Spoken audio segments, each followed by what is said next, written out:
ಬಹಳ ಅಪರೂಪವಾಗಿರುವಂಥ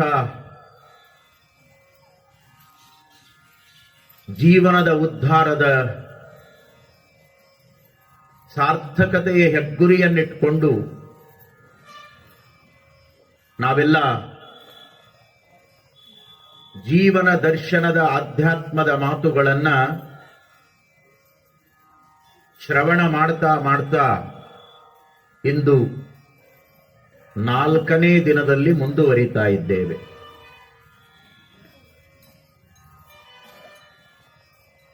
ಕೊಡವಿಗೆ ಧೀರರು, ಕೊಡೆಯ ಕಲ್ಲವರು. ವಚನ ಸಾಹಿತ್ಯದ ನುಡಿಗಳಲ್ಲಿ ಅವರದೇ ಆಗಿರುವಂಥ ವ್ಯಕ್ತಿತ್ವವನ್ನು ಕುರಿತಾಗಿ ಈ ಒಂದೆರಡು ಮಾತುಗಳನ್ನು ನಾವು ನೋಡ್ತೇವೆ. ಬಹಳ ಅರ್ಥಪೂರ್ಣವಾಗಿರುವಂಥ ಮಾತುಗಳು. ಕೊಡವಿಗತಿ ಧೀರರು, ಕೊಡೆಯ ಕಲ್ಲವರು. ಯಾರು ಇದ್ದವರೆಲ್ಲ ಏನು? ಕೊಡೆಯ ಕಲ್ಲದೊಳಗೆ ಯಾರ್ಯಾರಿದ್ದಾರ ಇದ್ದವರೆಲ್ಲರೇನು? ಅಲ್ಲ, ಇದು ಅವರಿಗೆ ಮಾತ್ರ ಮೀಸಲಾಗಿರುವಂತ ಅಪರೂಪದ ವಚನ, ಅಪರೂಪದ ನುಡಿ. ಕೊಡವಿಗತಿ ಧೀರರು. ಕೊಡವಿ ಅಂದ್ರೆ ಈ ಜಗತ್ತು, ಈ ಪೃಥ್ವಿ, ಈ ಮರ್ತ್ಯಲೋಕ, ಈ ಭೂಮಿ. ಬಹಳ ಸರಳವಾಗಿ ಹೇಳೋದಾದ್ರೆ ಈ ದುನಿಯಾ. ಈ ಕೊಡವಿಗೆ ಅತಿ ಧೀರರಾಗಿರುವಂಥವರು. ಧೀರ ಅನ್ನುವಂಥ ಶಬ್ದ ಒಬ್ಬ ವೀರ ಪುರುಷನಿಗೆ ಮಾತ್ರ ಅದು ಬಳಕೆಯಾಗ್ತದೆ. ವೀರರು, ಧೀರರು, ಶೂರರು ಈ ನಾಡಿನೊಳಗ ಬಹಳ ಜನ ಆಗಿ ಹೋಗಿದ್ದಾರೆ. ಅವರು ಕೇವಲ ಭೌತಿಕವಾಗಿರುವಂತಹ ಶರೀರವನ್ನ ಹೊತ್ತು ಈ ದೇಹವನ್ನ ಸಾಧನವನ್ನಾಗಿ ಮಾಡಿಕೊಂಡು ತಮ್ಮ ಸಾಧನೆಗಳ ಮೂಲಕ, ತಮ್ಮ ಪಟ್ಟುಗಳ ಮೂಲಕ ಧೀರರಾಗಿರಬಹುದು. ಆ ಅರ್ಥದಲ್ಲಿ ಕೊಡೆಯ ಕಲ್ಲವರು ಧೀರರಲ್ಲ, ಅದನ್ನ ಮೀರಿ ನಿಲ್ಲುವಂತ ಮಹಾಧೀರರು. ಆ ಧೀರತ್ವ ಅದು ಬಯಲು ತತ್ವದಿಂದ ಕೂಡಿರುವಂತ ಧೀರತ್ವ, ಅದು ಆಧ್ಯಾತ್ಮದ ತತ್ವದಿಂದ ಕೂಡಿರುವಂತಹ ಧೀರತ್ವ, ಅದು ಅಂತರಂಗದ ಪ್ರಾಣಲಿಂಗದ ಅನುಸಂಧಾನವನ್ನ ಮಾಡಿ ಸ್ವಯಂ ವಿಭೂತಿಯಾಗಿ ವಿಶ್ವವನ್ನ ಬೆಳಗಿರುವಂತಹ ಧೀರತ್ವ. ಅದನ್ನ ಪಡ್ಕೊಂಡವರು ಕೊಡೆಯ ಕಲ್ಲವರು. ಅವರು ಶರಣರು, ಅವರೇ ಬಸವಣ್ಣನವರು.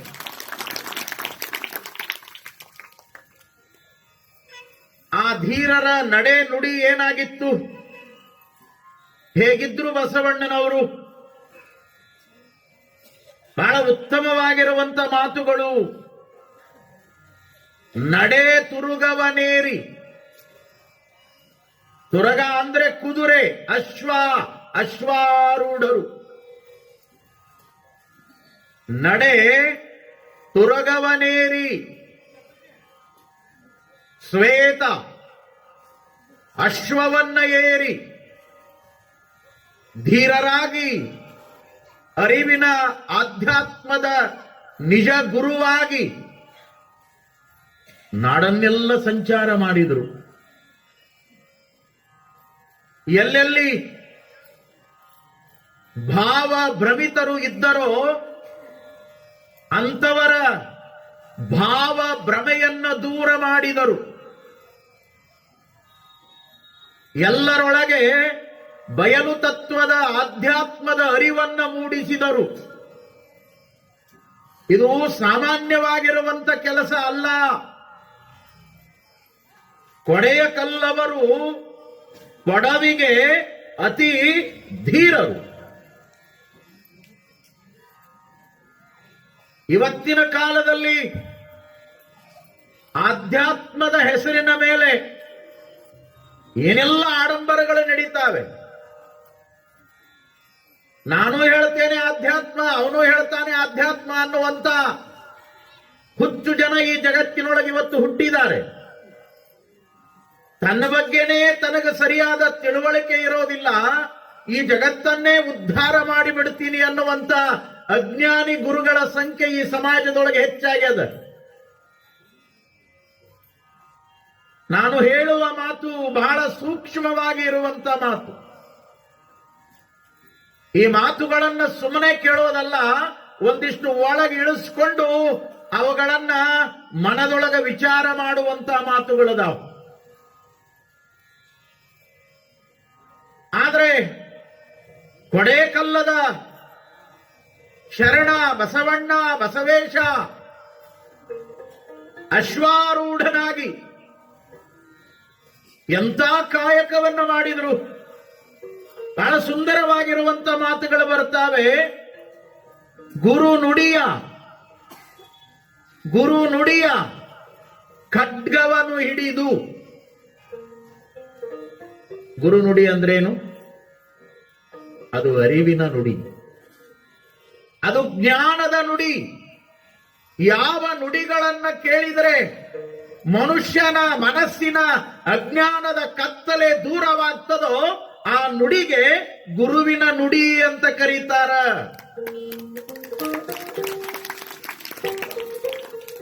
ಅಲ್ಲಿ ಸಹಜವಾಗಿರುವಂತ ಬದುಕಿನ ಬೆಳಕು ಮೂಡಬೇಕು,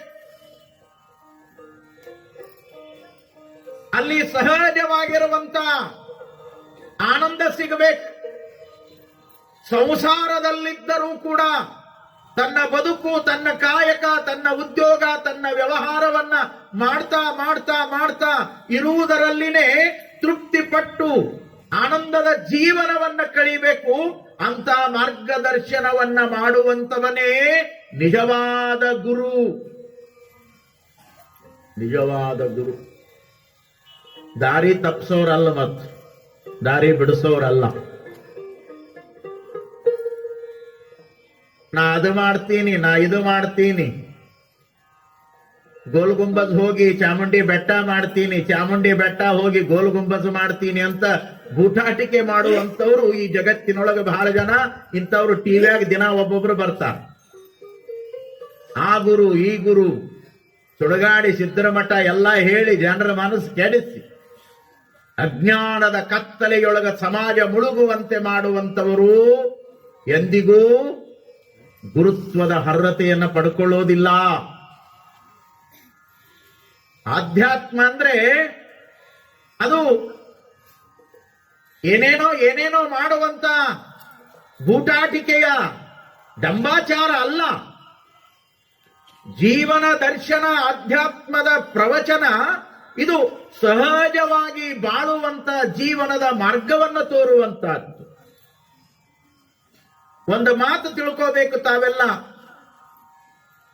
ಎಲ್ಲಾ ವಿದ್ಯೆಗಳಲ್ಲಿ ಆಧ್ಯಾತ್ಮ ವಿದ್ಯೆ ಪರಮಶ್ರೇಷ್ಠ ಅನ್ನುವಂತ ಮಾತನ್ನ ಭಗವದ್ಗೀತೆ ಹೇಳುತ್ತದೆ. ಅರ್ಜುನನಿಗೆ ಉಪದೇಶ ಮಾಡುವಾಗ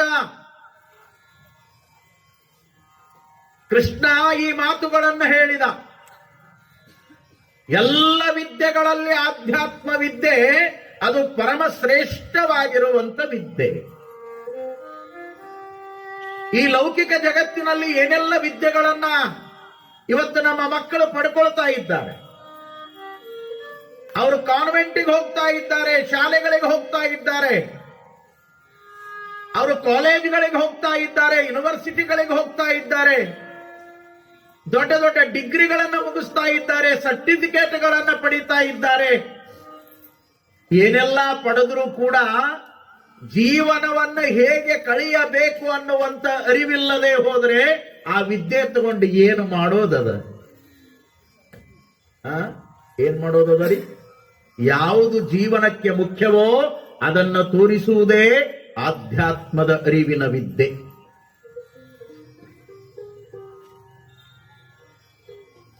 ದೊಡ್ಡಪ್ಪ ತಮ್ಮನ ಮಗನನ್ನು ಕರ್ಕೊಂಡು ಕನ್ಯಾ ನೋಡಾಕ್ ಬಂದಂತ. ಅವರಪ್ಪ ಸತ್ತಿದ್ದ, ಹುಡುಗ ವಯಸ್ಸಿಗೆ ಬಂದಿದ್ದ. ಎಷ್ಟಿದ್ರು ದೊಡ್ಡಪ್ಪ. ಇವನ ಮದುವೆ ಮಾಡಿ ಕಲ್ಯಾಣ ಮಾಡಿ ಇವನ ತಲೆ ಮೇಲೆ 4 ಅಕ್ಕಿ ಕಾಳು ಹಾಕಿಬಿಟ್ರ ನಾನು ದೊಡ್ಡಪ್ಪನಾಗಿದ್ದು ಸಾರ್ಥಕ ಆಗ್ತದೆ ಅಂತ ತಿಳ್ಕೊಂಡು ಅವನನ್ನು ಕರ್ಕೊಂಡು ಕನ್ಯಾ ನೋಡಾಕ ಬಂದ. ಕನ್ಯಾ ನೋಡಿದ್ರು, ಕನ್ಯಾ ಮನಸ್ಸಿಗೆ ಬಂತು, ಕನ್ಯಾ ಪಾಸ್ ಆತು, ಮತ್ತೆ ನಮಗೆ ಒಪ್ಪಿಗೆ ಅದಾರಿ ಅಂತ ಇವರು ಹೇಳಿದ್ಗಳೇ ಆ ಕನ್ಯೆಯನ್ನ ಕೊಡುವಂತ ತಂದೆ ಆ ಹುಡುಗನನ್ನ ಕುರಿತಾಗಿ, ಅಳಿಯನನ್ನ ಕುರಿತಾಗಿ ಅವರು ದೊಡ್ಡಪ್ಪನ ಕೇಳಿದ್ನಂತ, ನಿಮ್ಮ ಹುಡುಗ ಏನು ಓದ್ಯಾನ್ರಿ ಕೇಳ್ತಾರಿ? ನೀವು ಹೇಳ್ತೀರಿ ಇಂಜಿನಿಯರಿಂಗ್ ಮುಗಿದದ, ಮೆಡಿಕಲ್ ಮುಗಿದದ, ಡಿಪ್ಲೊಮಾ ಮುಗಿದದ, ಕಾಮರ್ಸ್ ಮುಗಿದದ, ಮತ್ತೇನೋ ಹೇಳ್ತೀರಿ. 108 ಬಂದಾವಿ. ಅವ ಕೇಳಿದ ತಕ್ಷಣವೇ ಹೇಳಿದ್ನಂತ, ನಮ್ಮ ದೇಶದೊಳಗ ನಮ್ಮ ಪೂರ್ವಜರು ಮಾಡಿರುವಂತ ವಿದ್ಯೆಗಳು ಎಷ್ಟದಾವಂದ್ರ 64 ವಿದ್ಯೆಗಳು ಅಂತದಾವ. 64 ಎಷ್ಟದಾವ್ರಿ? 64 ವಿದ್ಯೆಗಳದಾವ. ಈ ದೇಶದ ಋಷಿಮುನಿಗಳು ಮಹಾನುಭಾವರು ಅಂದಿನ ಕಾಲದೊಳಗ ಸನಾತನ ಕಾಲದಿಂದ ಈ ದೇಶಕ್ಕೆ ಕೊಟ್ಟಿರುವಂತ ಅದ್ಭುತವಾದ ವಿದ್ಯೆ 64 ವಿದ್ಯೆಗಳದಾವ. ಈಗಿನವೇನು ಬಹಳ ಅಲ್ಲ, ಬಹಳ ಅದ್ಭುತವಾದ ವಿದ್ಯೆಗಳು. ನೋಡ್ರಿ, ನಮ್ಮ ಹುಡುಗ 64 ವಿದ್ಯೆಗಳಲ್ಲಿ 60 ಓದ್ಯಾನ ಅಂತ ಹೇಳಿದವ ದೊಡ್ಡಪ್ಪ. ಅವ ಕನ್ಯಾ ಕೊಡುವ ಯಜಮಾನಿಗಿಷ್ಟು ಆಲೋಚನೆ ಶುರುವಾಯ್ತು. ಅಬ್ಬಾ, ನಮ್ಮ ಅಳಿಯ ಏನು ದೊಡ್ಡ ಪಂಡಿತದಾನಪ್ಪ, 60 ಓದ್ಯಾನಂದ್ರೆ ಏನು ಹುಡುಗಾಟಿಗೆ ಮಾತೇನು? 1, 2 ಓದೋದ್ರೊಳಗಾಗಿನೇ ಜೀವನನೇ ಮುಗಿದು ಹೋಗಿರ್ತದ. ಇವ 64ರೊಳಗ 60 ಮುಗಿಸ್ಯಾನಂದ್ರ ಭಾರಿ ಹಳೆಯ ಸಿಕ್ಕ ಅಂತ ತಿಳ್ಕೊಂಡು ಬಹಳ ಖುಷಿ ಆಯ್ತು. ಇಷ್ಟಕ್ಕೆ ಸುಮ್ಮನಿದ್ರೆ ಬಹಳ ಚಲೋ ಇತ್ತು. ಆ ಕನ್ಯಾ ಕೊಡುವಂತ ಮಾವನೊಳಗೆ ಒಂದು ವಿಚಾರ ಶುರುವಾಯ್ತಂತ, 60 ಓದ್ಯಾನ ಕರೆ, ಆ ಓದದೇ ಇರುವಂತ 4 ವಿದ್ಯೆಗಳು ಯಾವ ಅನ್ನೋದನ್ನು ಕೇಳಬೇಕು ಅನ್ನೋದು ಶುರುವಾಯ್ತು. ನೋಡಿ, ಬರೋಬರಿ 60 ಓದ್ಯಾನ, ಬಹಳ ಚಲೋ. ಆದ್ರೆ ಓದದೇ ಇರುವಂತ 4 ವಿದ್ಯೆಗಳು ಯಾವುವು ಅಂತ ಕನ್ಯಾ ಕೊಡುವಂತ ಮಾವ ಕೇಳಿದ. ಅವಾಗ ಈ ಹುಡುಗನ ದೊಡ್ಡಪ್ಪ ಹೇಳಿದ್ನಂತ, 1ನೇದು ಓದಾಕ ಬರಂಗಿಲ್ಲ. ಬಹಳ ಮಜಾ ಅದ ಕೇಳ್ರಿ. 1ನೇದು ಓದಾಕ ಬರಂಗಿಲ್ಲ, 2ನೇದು ಬರ್ಯಾಕ ಬರಂಗಿಲ್ಲ. 1ನೇದು ಓದಾಕ ಬರಂಗಿಲ್ಲ, 2ನೇದು ಬರ್ಯಾಕ ಬರಂಗಿಲ್ಲ, ಮತ್ತೆ 3ನೇದು ಯಾವ್ದ್ರಿ ಅಂದವ? 3ನೇದು ಹೇಳಿದವ್ರ ಮಾತು ಕೇಳಂಗಿಲ್ಲ.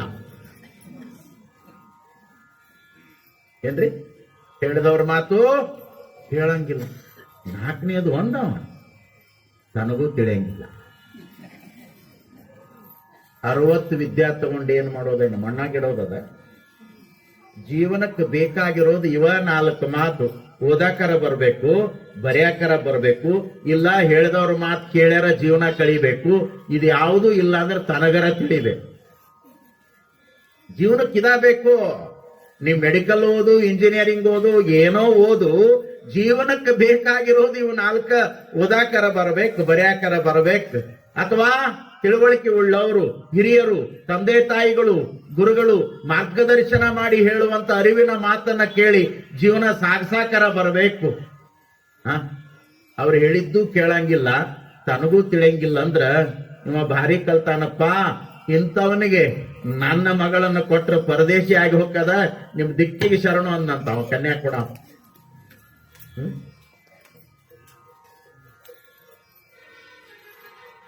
ಎಷ್ಟು ಚಲೋ ವಿಚಾರದಲ್ಲ. ಯಾವುದು ಜೀವನ, ಯಾವುದು ಆಧ್ಯಾತ್ಮ, ಯಾವುದನ್ನ ಈ ಬದುಕಿಗೆ ಅಳವಡಿಸಿಕೊಳ್ಳಬೇಕು. ನುಡಿ ವಚನವನ್ನ ನುಡಿಯುವುದರ ಮೂಲಕ ಖಡ್ಗವನ್ನಿಡಿದು ಅಶ್ವಾರೂಢರಾಗಿ ಪೊಡವಿಗೆ ಅಧಿಕರಾಗಿರುವಂತ ಕೊಡೆಯಕಲ್ಲವರು ಈ ಜಗತ್ತಿನ ಅಜ್ಞಾನವನ್ನು ದೂರ ಮಾಡಿದ್ರು. ಅವರು ಕೊಟ್ಟಂತ ವಿದ್ಯೆ ಅದು ಜೀವನ ದರ್ಶನದ ಆಧ್ಯಾತ್ಮ ವಿದ್ಯೆ. ಇದನ್ನು ಚೆನ್ನಾಗಿ ತಿಳ್ಕೋಬೇಕು. ಜೀವನ ಸಾಗ್ಸಕ್ ಬರ್ಬೇಕು, ಚಂದ ಎಷ್ಟೇ ಅದ. ಆಧ್ಯಾತ್ಮ ಅಂತ ತಿಳ್ಕೊಂಡು ಹೆಂಡ್ರನ್ನ ಮಕ್ಕಳನ್ನ ಪ್ರಪಂಚ ವ್ಯಾಪಾರ ಉದ್ಯೋಗ ಎಲ್ಲ ಬಿಟ್ಟು ಎಲ್ಲರ ಗುಡ್ಡ ಸೇರಿ ಗಡ್ಡ ಬಿಟ್ಟುಕೊಂಡು ಗವ್ಯಾಗ ಕೂತ್ಕೊಂಡು ಇದನ್ನೆಲ್ಲ ಮಾಡುವಂತ ಯಾರೂ ಹೇಳೇ ಇಲ್ಲ. ಅದು ಆಧ್ಯಾತ್ಮವೂ ಅಲ್ಲ.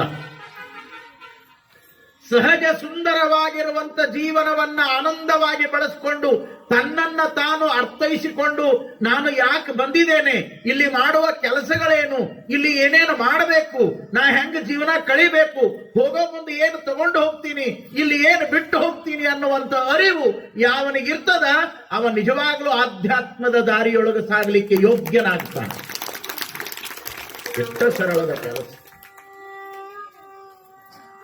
ಆಧ್ಯಾತ್ಮ ಅಂತ ತಿಳ್ಕೊಂಡು ಬಹಳ ಜನ ತಲೆ ಕೆಡಿಸ್ಕೊಂಡು ಇದು ಸುಳ್ಳದ, ಇದು ಹಂಗದ, ಇದು ಹಿಂಗದ, ಹೇಳಕ್ ಬಹಳ ಚಂದದ, ಯಾವುದು ಬಿಟ್ಟೇ ಇಲ್ಲ. ಹೇಳೋರೆಲ್ಲ ಗಟ್ಟಿ ಹಿಡ್ಕೊಂಡ ಕೂತಾರ, ಕೇಳೋರ್ನ ಮಳ ಮಾಡ್ಯಾರ ಅಷ್ಟೇ. ಕೇಳೋರ್ನ ಮಳ್ಳ ಮಾಡ್ಯಾರ. ಚಂದಿರೋರು. ಅವಾಗಳು ದಿನ ಮನೆಯೊಳಗ 2 ಬಾರಿ ಕಸ ಬೆಳೀತಾರ.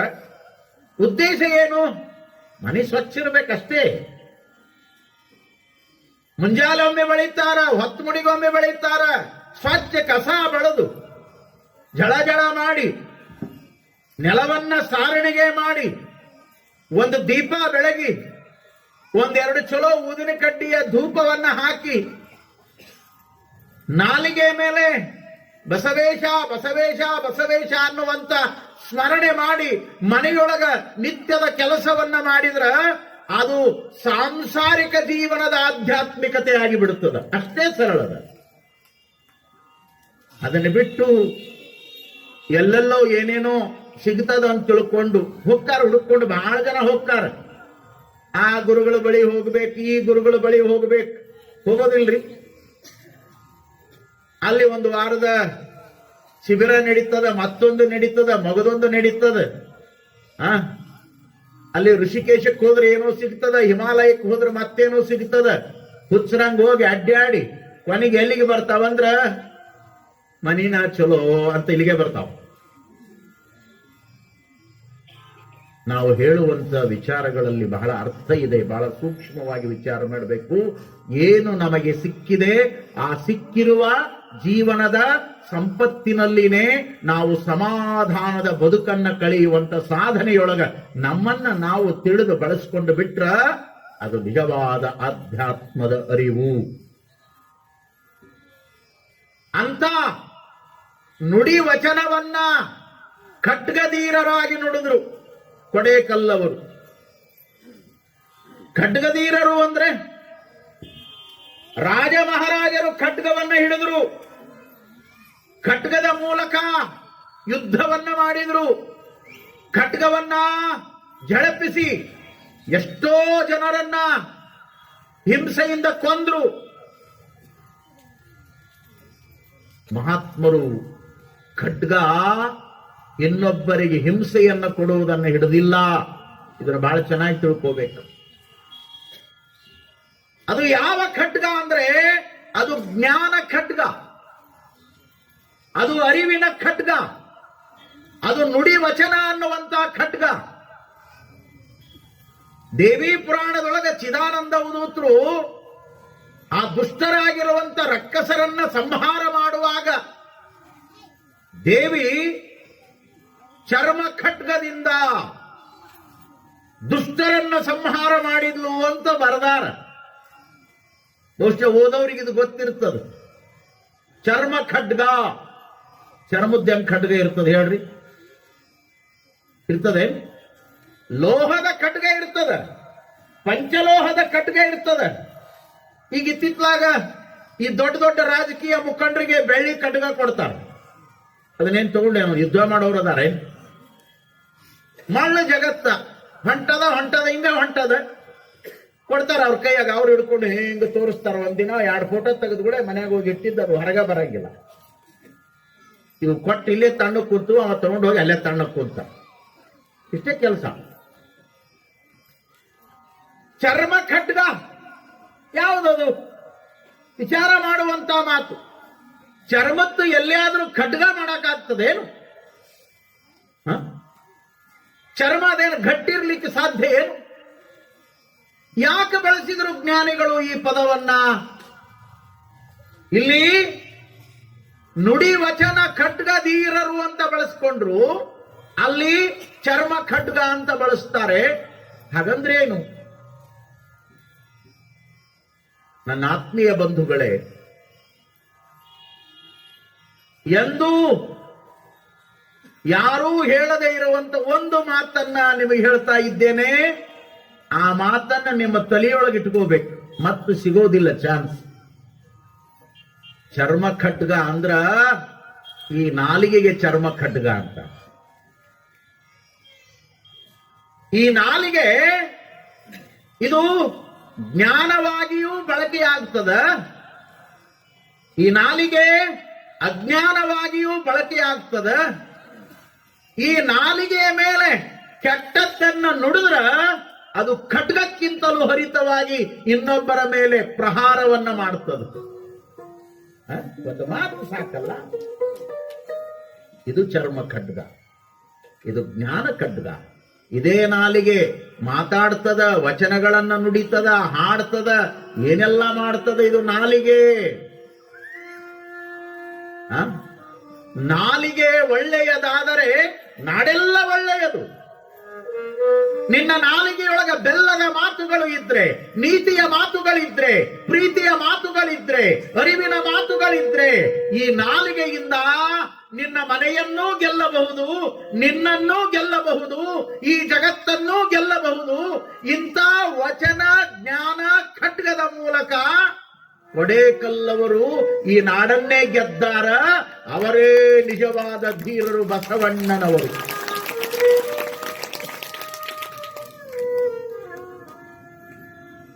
ಇದು ಚರ್ಮ ಖಡ್ಗ.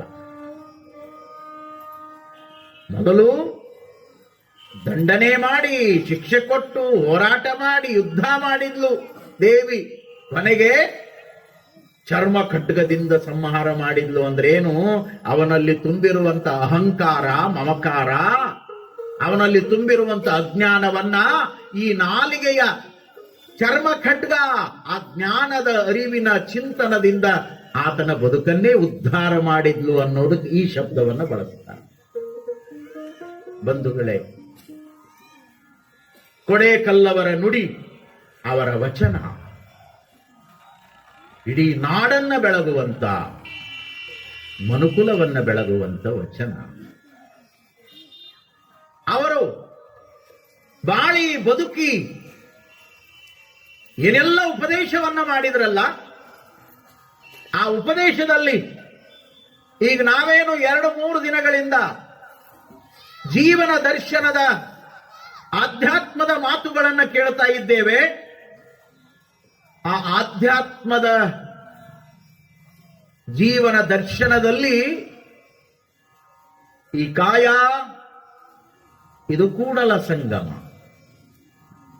ಇದರೊಳಗ ತನು, ಮನ ಮತ್ತೆ ಆತ್ಮ, ಇದು ಮುಪ್ಪರಿಯ ಕೂಡಲ ಸಂಗಮ.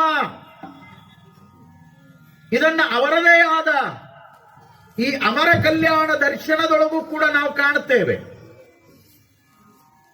ಬಹಳ ಸೂಕ್ಷ್ಮವಾಗಿ ಹೇಳುತ್ತಾರೆ.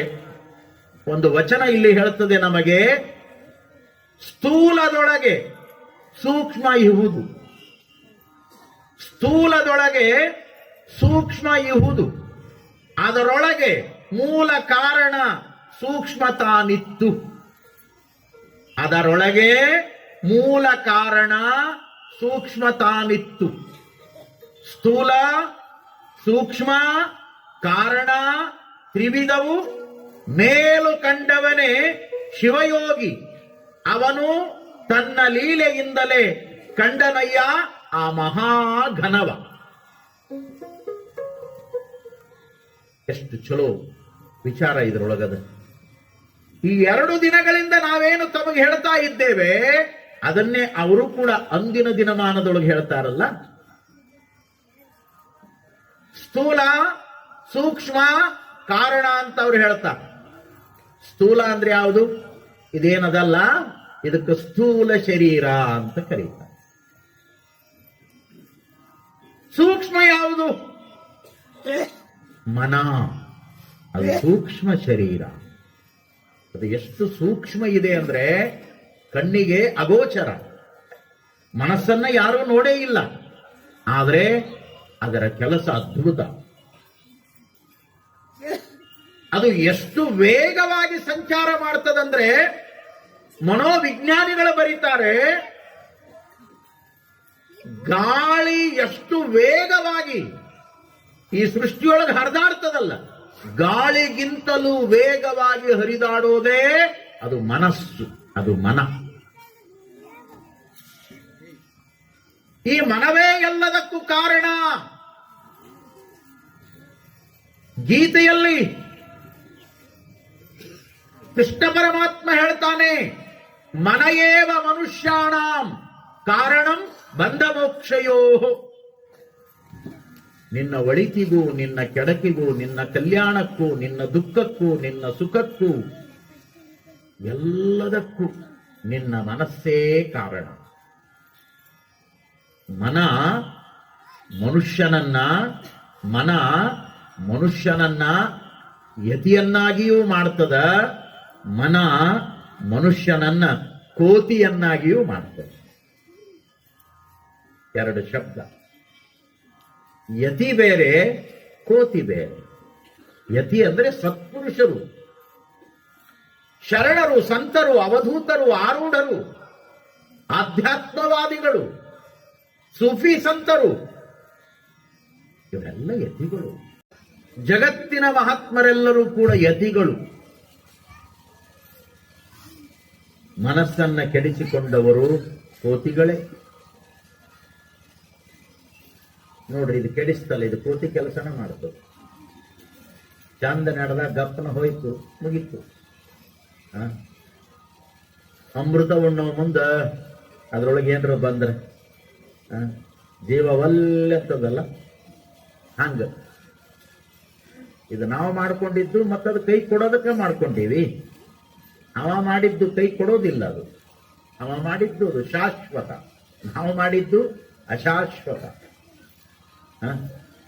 ಅದಕ್ಕೆ ನಮ್ಮ ಹಿರಿಯರು ಒಂದು ಮಾತು ಹೇಳಿದ್ರು, ದೇವರು ಮಾಡಿದ್ದು ಕೊನೆ ತನಕ, ಮನುಷ್ಯರು ಮಾಡಿದ್ದು ಮನೆ ತನಕ.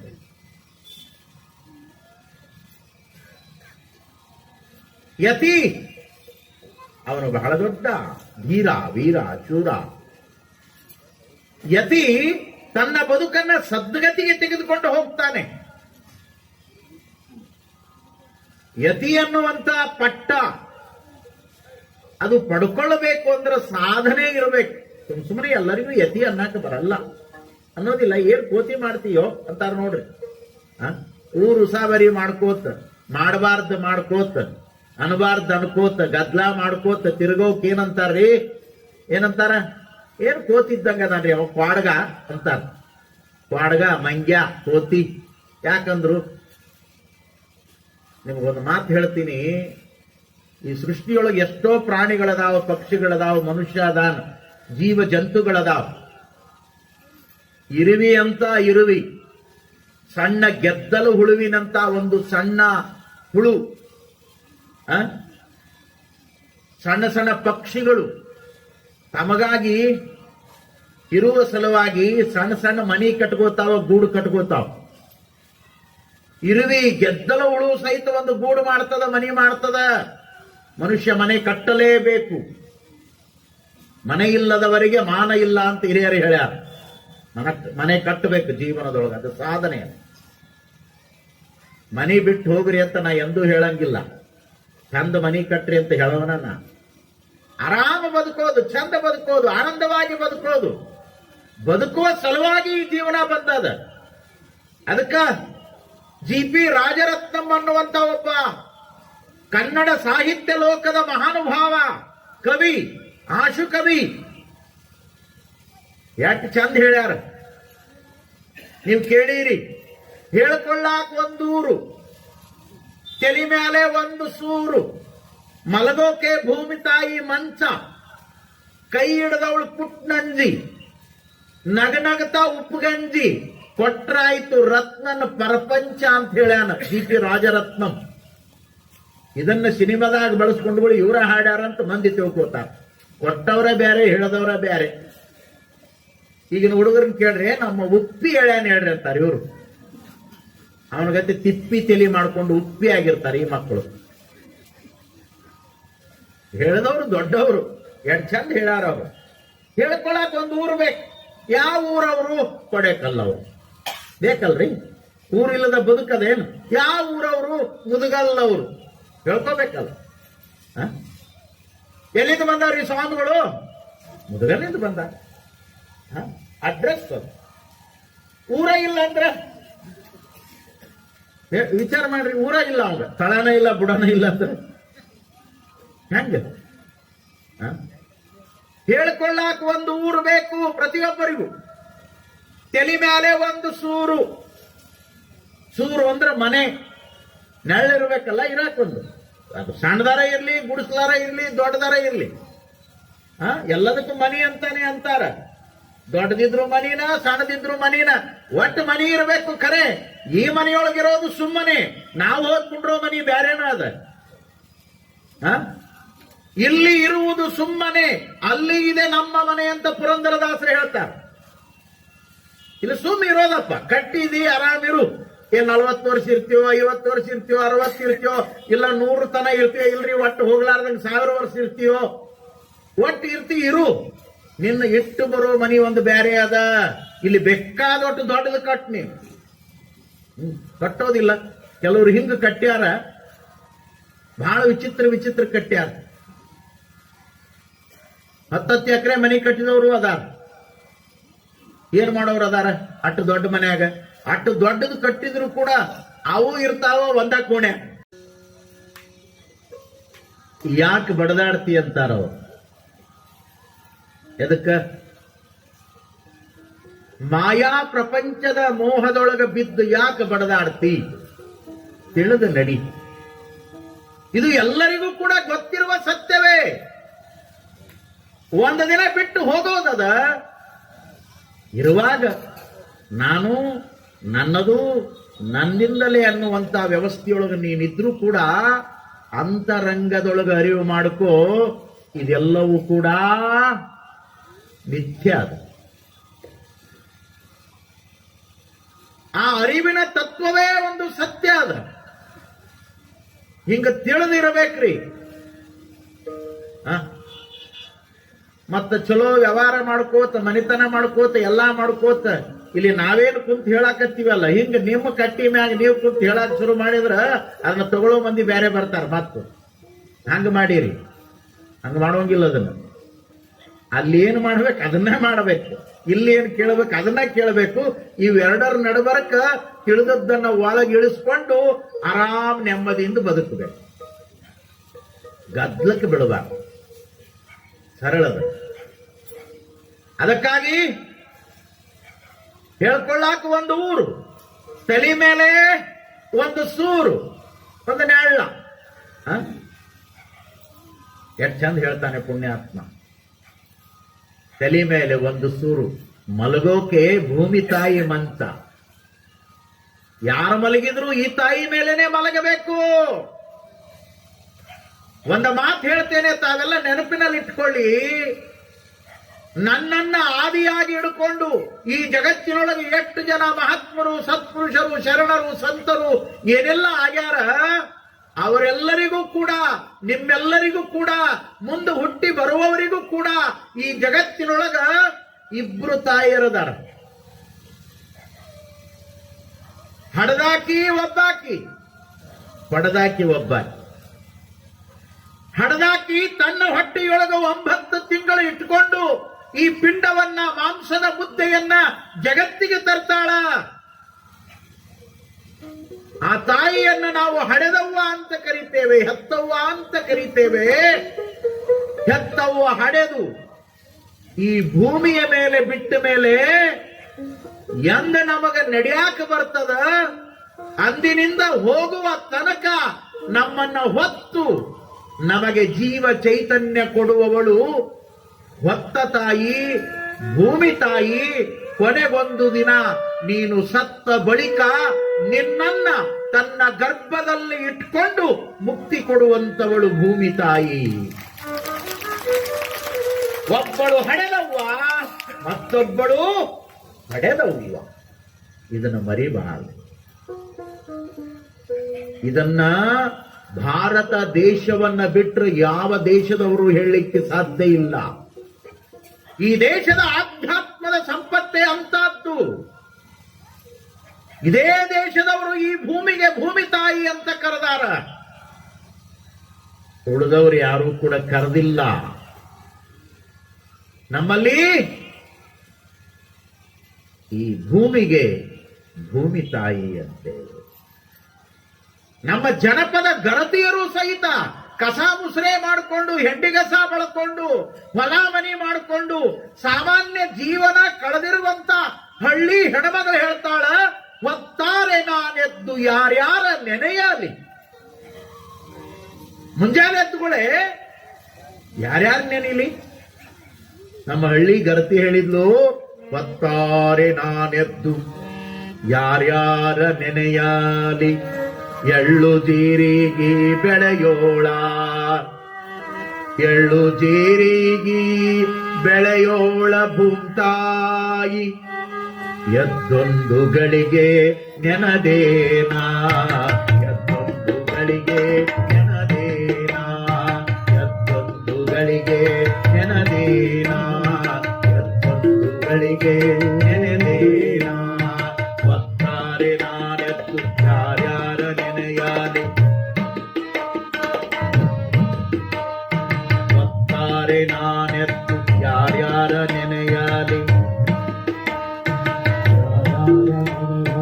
ಎಳ್ಳು ಜೀರಿಗೆ ಬೆಳೆಯೋಳ, ಎಳ್ಳು ಜೀರಿಗೆ ಬೆಳೆಯೋಳ, ಜೀರಿಗೆ ಬೆಳೆಯೋಳ ಭೂತಾಯಿ. ಎತ್ತೊಂದುಗಳಿಗೆ ನೆನದೇನಾ, ಎತ್ತೊಂದುಗಳಿಗೆ ನೆನದೇನಾ, ನೆನದೇನಾ, ನೆನದೇನಾ, ನೆನದೇನಾ. ಈಗಿನವ್ರನ್ನ ಕೇಳ್ರಿ, ಎದ್ದುಗಳು ಯಾರು ನೆನಿತೀರಿ ಅಂತ ಕೇಳಿ ಹೇಳ್ತಾರ. ಹಳ್ಳಿ ಹೆಣ್ಮಗಳು ಹೇಳ್ರಿ, ಶಾಲೆಗೆ ಹೋಗಿಲ್ಲ, ಕಾಲೇಜಿಗೆ ಹೋಗಿಲ್ಲ, ಯೂನಿವರ್ಸಿಟಿ ಮೆಟ್ಲ್ ಹತ್ತಿಲ್ಲ, ದೊಡ್ಡ ದೊಡ್ಡ ಸರ್ಟಿಫಿಕೇಟ್ ತಗೊಂಡಿಲ್ಲ, ಬಹಳ ತಲೆ ಕೆಡಿಸ್ಕೊಂಡಿಲ್ಲ, ಮೊಬೈಲ್ ಹಿಡ್ಕೊಂಡಿಲ್ಲ, ಕಂಪ್ಯೂಟರ್ ಹಿಡ್ಕೊಂಡಿಲ್ಲ, ಫ್ಲೈಟ್ನ್ಯಾಗ ಹೋಗಿಲ್ಲ, ಇವೆಲ್ಲ ಮಾಡ್ತಾವ್, ಕರೆ ಏನೂ ಗೊತ್ತೇ ಇಲ್ಲ. ಎತ್ತುಗಳೇ ಯಾರು ನೆನಿತೀರಿ ಅಂದ್ರ ನಮ್ಮ ಮಂದಿ ಅಂತಾರ ಬೆಡ್ ಟೀ. ಎತ್ತುಗಳೇ ಚಾ, ಬೇರೆ ಮಂತ್ರನೇ ಇಲ್ಲ. ಬಸವ ಗುರುವೇ ಪ್ರಭುವೇ ಗತಿ ಮತಿ ಅನ್ನುವಂತ ಸ್ಮರಣನೇ ಇಲ್ಲ. ಎತ್ತುಗಳೇ ಚಾ. ಇವ್ರು ಬೋಗಣಿ ಇಡ್ತಾರ, ಅವ್ ಹಾಸಿಗೆಯಾಗ ಎದ್ದುಗಳೇ ಚಾ ಅಂತಾನೆ ಎದ್ದು ಬಿಡ್ತಾವ. ಅದೇ ಮಂತ್ರ ಆಗ್ಯದ, ಚಹದೇವೋ ಮಹಾದೇವೋ ಚಹದೇವೋ ಸದಾಶಿವ.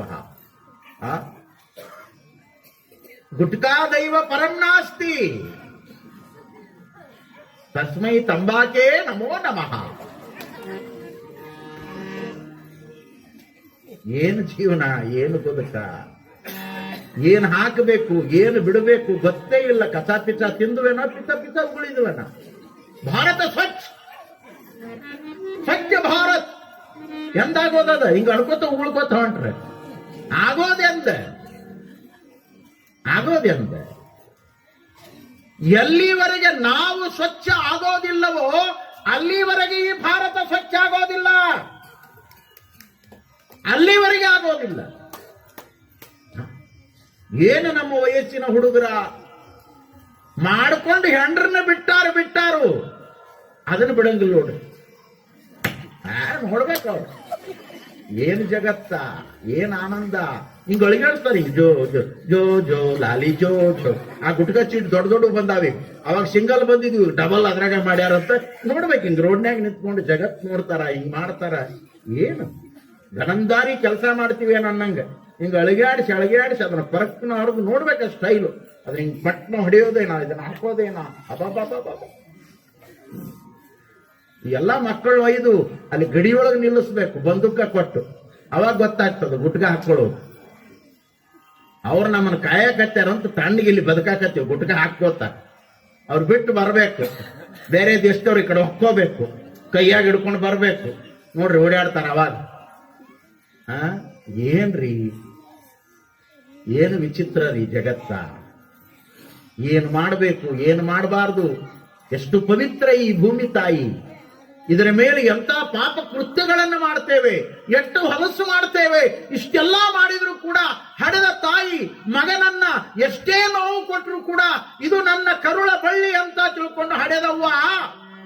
ದುಷ್ಟನಾಗಿರ್ಲಿ, ಕೆಟ್ಟವನಾಗಿರ್ಲಿ, ಈ ಜಗತ್ತಿನೊಳಗೆ ಒಂದು ಮಾತನ್ನ ಚೆನ್ನಾಗಿ ತಿಳ್ಕೋಬೇಕು. ಕೆಟ್ಟ ಮಕ್ಕಳು ಹುಟ್ಟಿರಬಹುದು, ಆದ್ರೆ ಈ ಜಗತ್ತಿನೊಳಗೆ ಕೆಟ್ಟ ತಾಯಿ ಇಲ್ಲ.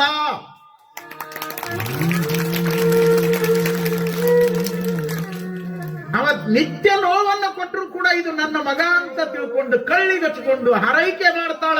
ಅದಕ್ಕಂತಾರ ಹೆತ್ತ ತಾಯಿ. ಆ ತಾಯಿಗಿಂತ ಮಿಗಿಲಾಗಿರುವಂತ ದೈವ ಈ ಜಗತ್ತಿನೊಳಗೆ ಮತ್ತೊಂದಿಲ್ಲ. ಅದಕ್ಕಾಗಿ ಭಾರತೀಯ ಸಂಸ್ಕೃತಿಯಲ್ಲಿ ಮಾತೃ ದೇವೋ ಭವ ಅನ್ನುವಂತ ಮಾತನ್ನ ಹೇಳ್ಯಾರ. ತಾಯಿಗಿಂತ ಮಿಗಿಲಾದ ದೇವರು ಯಾವುದಿದೆ ಈ ಜಗತ್ತಿನೊಳಗ?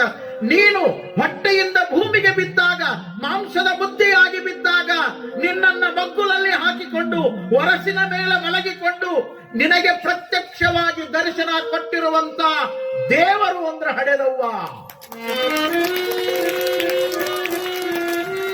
ಮಾತೃ ದೇವೋ ಭವ.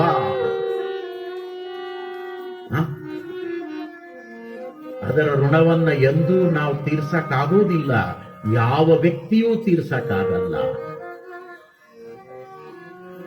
ತಾಳಕೇರಿ ಬಸವರಾಜರು ಅಂತ ನಮ್ಮಲ್ಲಿ ಕವಿಗಳಾಗಿ ಹೋದ್ರು. ನಮ್ಮ ಜಿಲ್ಲೆಯವರೇ, ಗದುಗಿನ ಗಾನಯೋಗಿ ಪಂಡಿತ್ ಪುಟ್ಟರಾಜ ಕವಿ ಗವಾಯಿಗಳವರ ವೀರೇಶ್ವರ ಪುಣ್ಯಾಶ್ರಮದೊಳಗ ಬೆಳೆದಿರುವಂತ ಮಹಾನುಭಾವ. ಬಹಳ ವರ್ಷ ನಮ್ಮೊಟ್ಟಿಗೆ ಕಾರ್ಯಕ್ರಮ ಮಾಡಿದ್ರು. ಇವರೆಲ್ಲ ಹೂಗಾರ ಜನಾಂಗದವರು. ತಾಳಕೇರಿ ಬಸವರಾಜರು ಕೂಡ ಹೂಗಾರರೇ. ಬಹಳ ದೊಡ್ಡ ಸಾಹಿತ್ಯವನ್ನ ಬರೆದ ಪುಣ್ಯಾತ್ಮ. ಆತ ಒಂದು ಮಾತನ್ನ ಹೇಳ್ತಾನೆ, ಒಂದೇ ಮಾತಿನೊಳಗೆ ಹೇಳಿಬಿಡ್ತೀನಿ. ತಾಯಿ ಎಷ್ಟು ದೊಡ್ಡವಳು, ಅವಳ ಋಣವನ್ನು ತೀರಿಸಲಿಕ್ಕೆ ಆಗೋದಿಲ್ಲ. ಲೋಕ ಪೂಜ್ಯನಾದರೇನು, ನಿನ್ನ ಸ್ಮರಣೆ ಮಾಡ್ಬೇಕಮ್ಮ. ವೇದಶಾಸ್ತ್ರ ಅರಿತರೇನು, ವೇದಶಾಸ್ತ್ರ ಅರಿತರೇನು, ನಿನ್ನ ಮರೆಯಬಾರದಮ್ಮ, ನಿನ್ನ ಮರೆಯಬಾರದಮ್ಮ.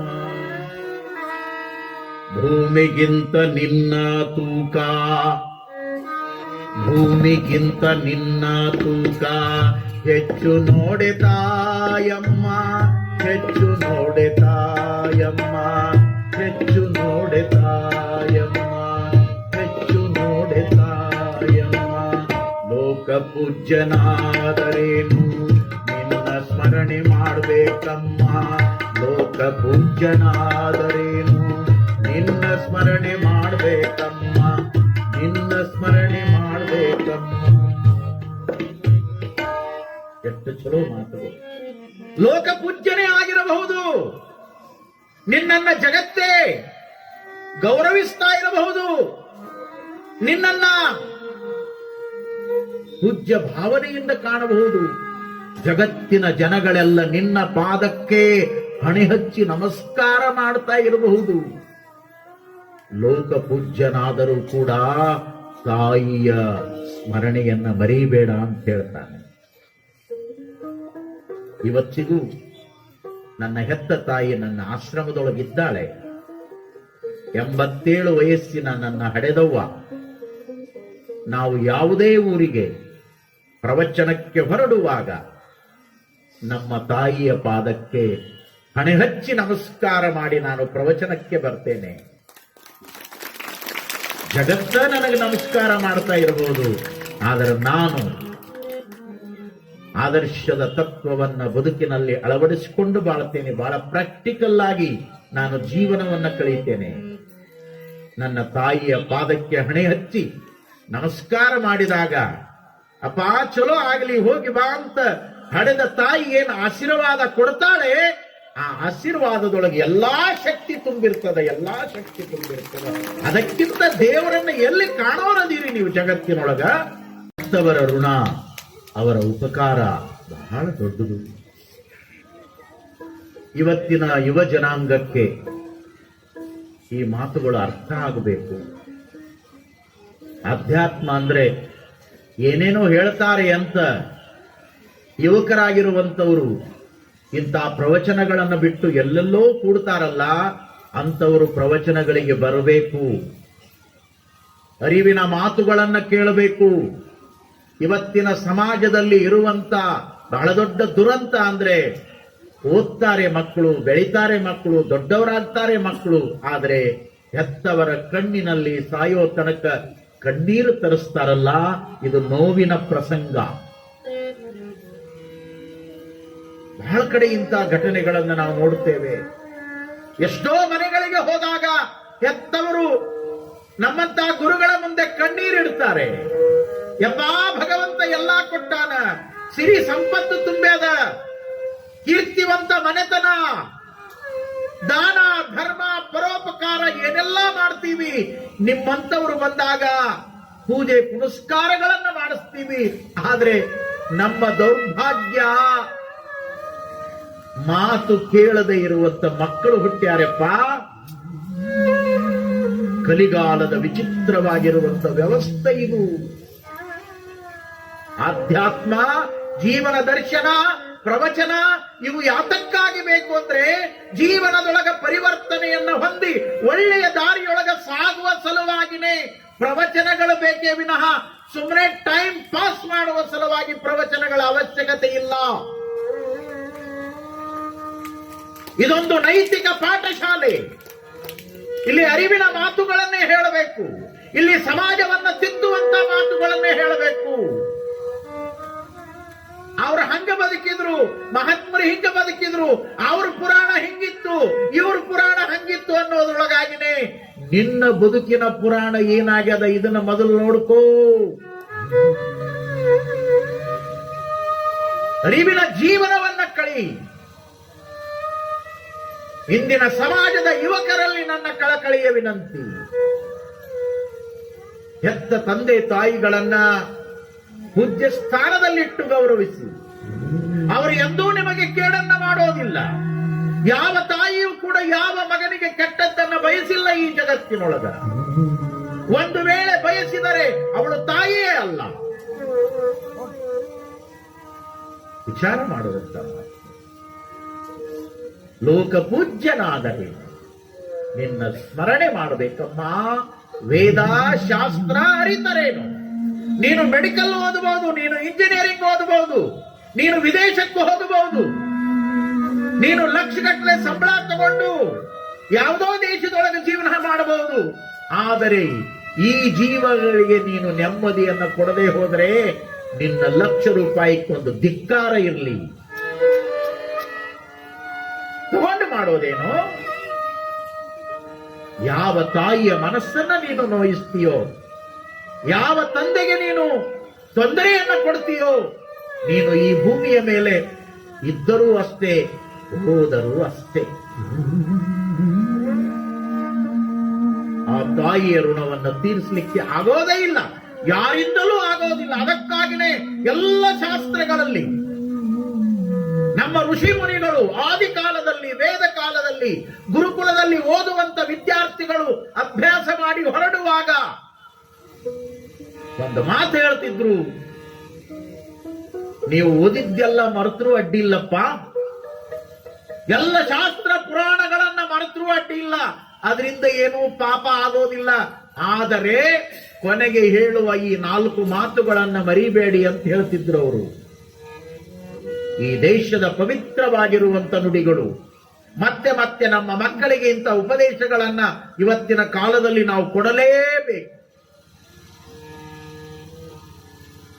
ಋಷಿಗಳು ಗುರುಕುಲದ ವಿದ್ಯಾರ್ಥಿಗಳಿಗೆ ಹೇಳ್ತಿದ್ರು, ಮೊದಲನೆಯ ಮಾತು ಮಾತೃದೇವೋ ಭವ, ಎರಡನೆಯ ಮಾತು ಪಿತೃದೇವೋ ಭವ, ಮೂರನೆಯ ಮಾತು ಆಚಾರ್ಯ ದೇವೋ ಭವ, ನಾಲ್ಕನೆಯ ಮಾತು ಅತಿಥಿ ದೇವೋ ಭವ. ನೋಡಿ, ಸಾಕಲ್ಲವೇ ಜೀವನಕ್ಕೆ? ಈ 4 ಮಾತುಗಳೇ ಬಹಳ ಮುಖ್ಯ ಜೀವನಕ್ಕೆ. ಅದರ ಜೊತೆಗೆ ಕೊನೆಯ ಮಾತನ್ನು ಹೇಳ್ತಿದ್ರು, ಸತ್ಯಂ ವದ ಧರ್ಮಂ ಚರ. ಸತ್ಯವನ್ನ ನುಡಿ, ಧರ್ಮದಿಂದ ಬದುಕು. ಇದು ನಿನಗೆ ಮುಕ್ತಿಯನ್ನು ಕೊಡುತ್ತದೆ. ಇದೇ ನಿಜವಾದ ಆಧ್ಯಾತ್ಮ, ಇದುವೇ ನಿಜವಾದ ಜೀವನ ದರ್ಶನ. ಇದನ್ನು ಬಿಟ್ಟು ಏನು ಮಾಡೋದದ ಬದುಕಿನೊಳಗ? ತಾಯಿಯ ಋಣವನ್ನ ತೀರಿಸಲಿಕ್ಕೆ ಆಗೋದಿಲ್ಲ ಬಂಧುಗಳೇ. ಅವುಗ ವಯಸ್ಸಾಗಿತ್ತು. 90 ವರ್ಷದ ವಯೋವೃದ್ಧಳಾಗಿರುವಂತ ಹೆತ್ತವ್ವ ತಾಯಿ ಒಂದು ದಿನ ಮಗನಿಗೆ ಹೇಳಿದ್ಲಂತೆ, ಅಪ್ಪ, ನನ್ನ ಆಸೆ ಒಂದು ಸಲ ಕಾಶಿ ವಿಶ್ವನಾಥನನ್ನು ನೋಡಬೇಕು, ತೋರಿಸ್ಕೊಂಡು ಬಾ. ಮಗ ಅಂದ, ಅವ್ವ ಆಗ್ಲಿ, ಇದು ಆಷಾಢ, ಇನ್ನೇನು ಶ್ರಾವಣ ಬರ್ತದೆ, ಶ್ರಾವಣ ಮಾಸದೊಳಗ ಅವ್ವ ನಿನ್ನನ್ನು ಕಾಶಿಗೆ ಕರ್ಕೊಂಡು ಹೋಗಿ ಬರ್ತೀನಿ. ಆಷಾಢ ಕಳೀತು, ಶ್ರಾವಣದ ಪಾಠ್ಯ ಪ್ರಾರಂಭ. ಅಂದಿನ ಕಾಲದೊಳಗ ಹೋಗುವಂತ ವ್ಯವಸ್ಥೆ ನಡೆದೇ ಹೋಗಬೇಕು, ಕುದುರೆಗಳ ಮೇಲೆ ಹೋಗಬೇಕು. ನೋಡಿ, ಚಕ್ಕಡಿಯಲ್ಲಿ ಹೋಗಬೇಕು.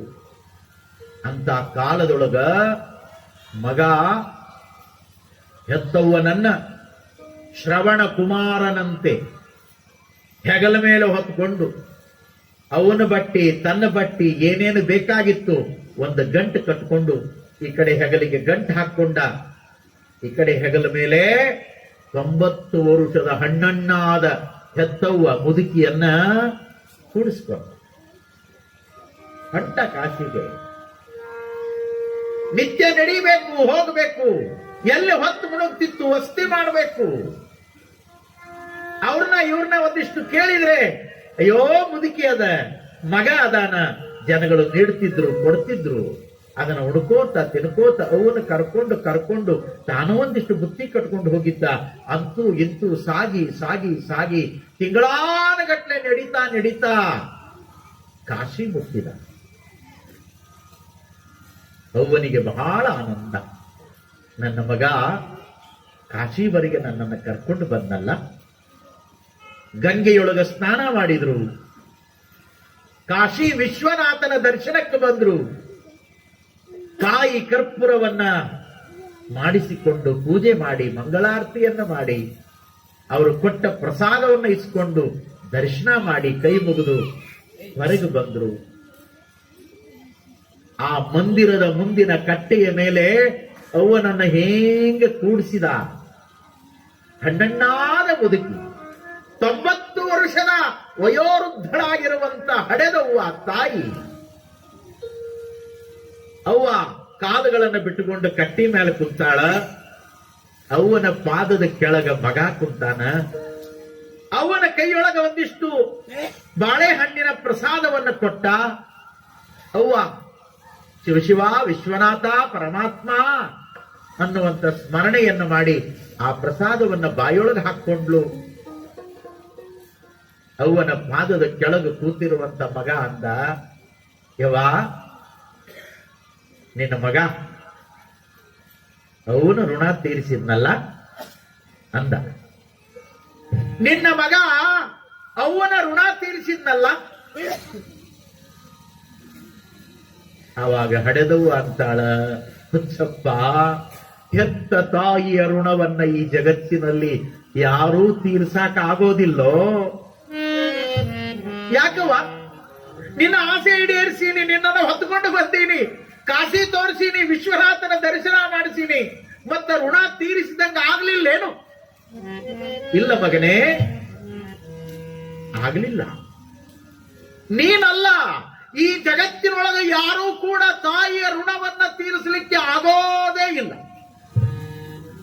ಯಾಕೆ ತಾಯಿ?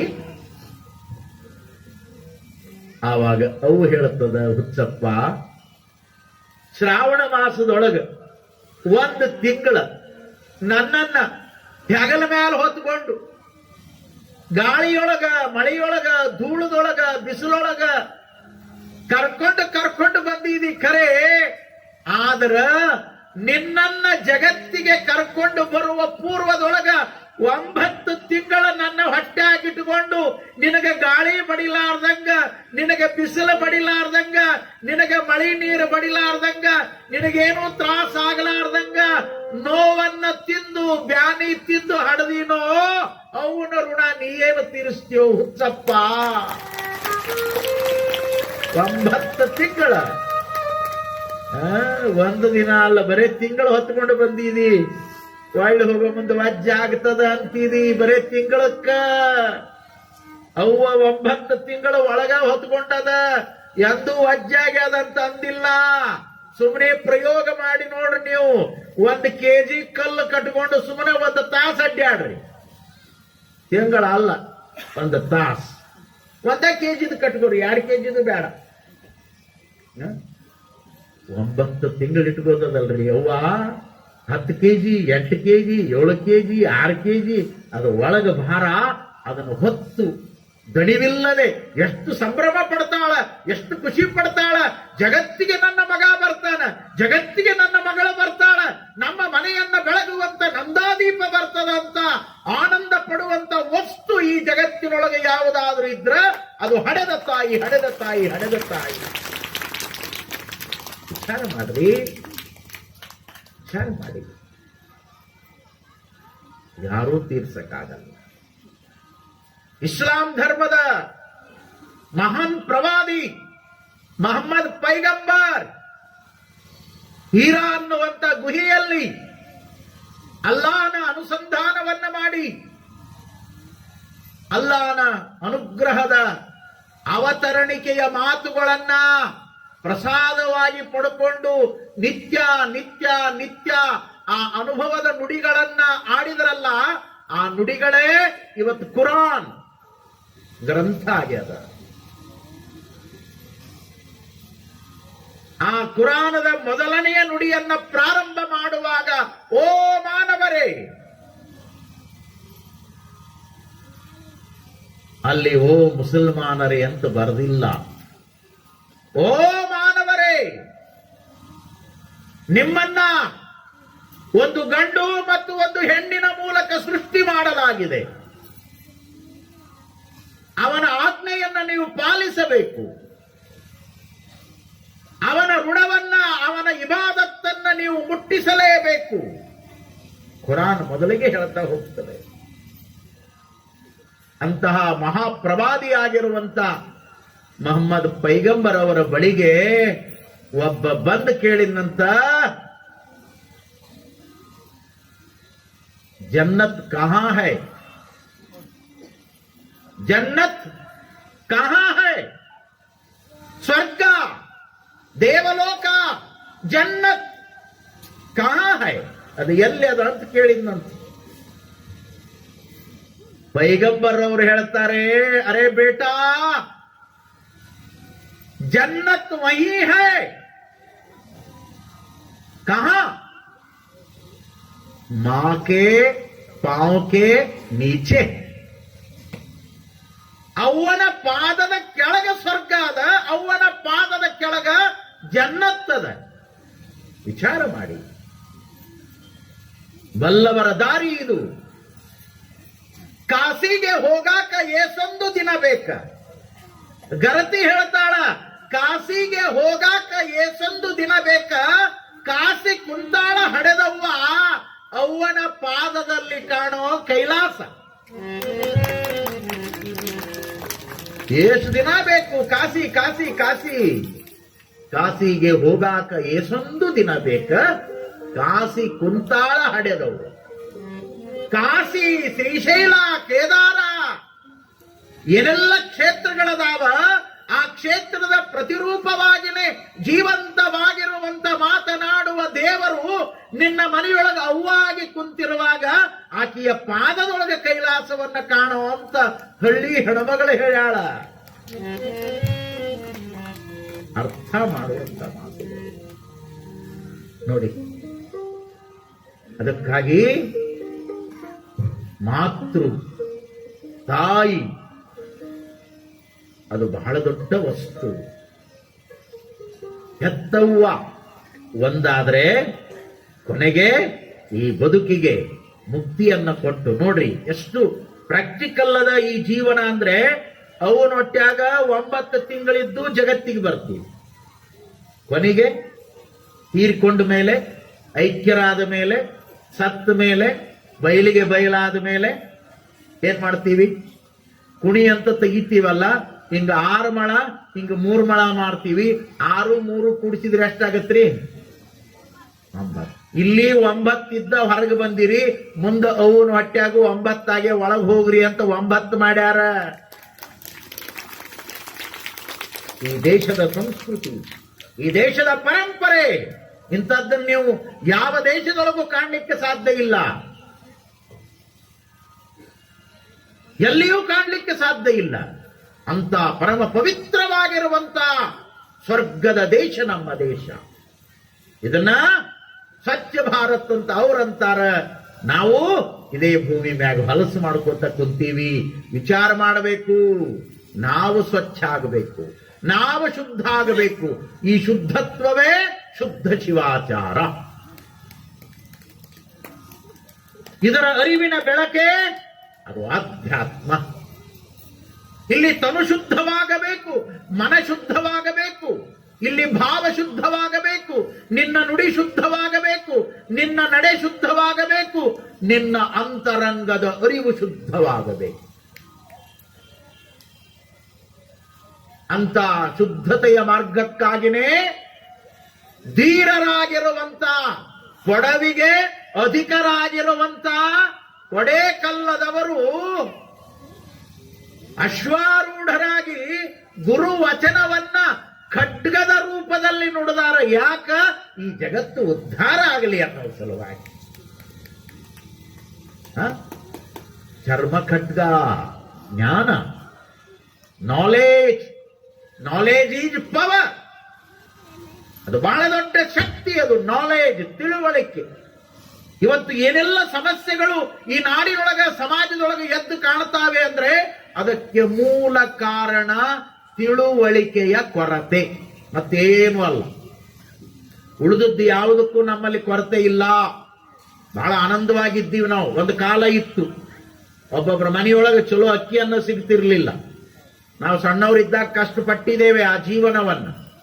ಅಪ್ಪಿ ತಪ್ಪಿ ಅಕ್ಕಿ ಅನ್ನ ಮಾಡಿದ್ರೆ ಬಹಳ ದೊಡ್ಡ ಹಬ್ಬ ಅದು.